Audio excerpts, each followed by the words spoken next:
আসসালামু আলাইকুম, hello everyone. আশা করি আপনারা সকলে ভালো আছেন। তো আজকে আপনাদের জন্য সংঘর্ষের নাটকটি পার্ট 2 কীভাবে দেখবেন তা আজকের ভিডিওতে আলোচনা করা হবে। তো আর দেরি না করে আজকের মূল ভিডিওটি শুরু করা যাক। মূল ভিডিওতে যাওয়ার আগে যদি আমাদের চ্যানেলটি সাবস্ক্রাইব করে না থাকেন, অবশ্যই আমাদের চ্যানেলটি সাবস্ক্রাইব করে পাশে বেল আইকনটা অন করে দেবেন, যাতে আমাদের এই ধরনের নিত্য নাটক ভিডিও সবার আগে আপনি পেয়ে থাকেন।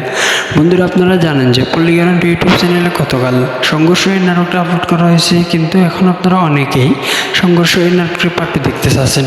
তো আজকে আপনাদেরকে দেখাবো, আপনাদেরকে জানিয়ে দেবো কীভাবে আপনারা এই নাটকটি দেখবেন। আসলে পল্লী গ্যারান্টি ইউটিউব চ্যানেলে কোনো ধারাবাহিক নাটক আপলোড করা হয় না, কিন্তু আপনাদের ভালোবাসা ও সাপোর্ট পেলে দ্বিতীয় পর্ব নিয়ে আসে তারা। এর আগে এই পর্যন্ত পল্লী গ্যারান্টি ইউটিউব চ্যানেলে কোনো ধারাবাহিক নাটক পার্ট 1, পার্ট 2, পার্ট 3 দেওয়া হয় নাই। যতক্ষণ পর্যন্ত আপনারা ভালোবাসা, লাইক, কমেন্ট, সাবস্ক্রাইব করেন নাই, ততক্ষণ পর্যন্ত নাটকগুলো দেওয়া হয় না। তো এখনও জানা যায়নি যে সংঘর্ষ এই নাটকটির পার্ট 2 আসবে কিনা। তো অবশ্যই আপনারা আমাদের চ্যানেলটি সাবস্ক্রাইব করে এবং কমেন্ট করে বুঝিয়ে দিবেন যে সংঘর্ষ এই নাটকটি আপনাদের প্রয়োজন। তাহলে আশা করি নেক্সট ভিডিওতে আপনাদেরকে আমরা জানিয়ে দেবো যে এই নাটকটি আসবে কি আসবে না। তো তার আগে যদি আমাদের চ্যানেলটি সাবস্ক্রাইব করে না থাকেন, অবশ্যই আমাদের চ্যানেলটি সাবস্ক্রাইব করে পাশে বেল আইকনটা অন করে দেবেন। তো আজকের ভিডিও এখানে শেষ করছি। সবাই ভালো থাকবেন, সুস্থ থাকবেন। আল্লাহ হাফেজ।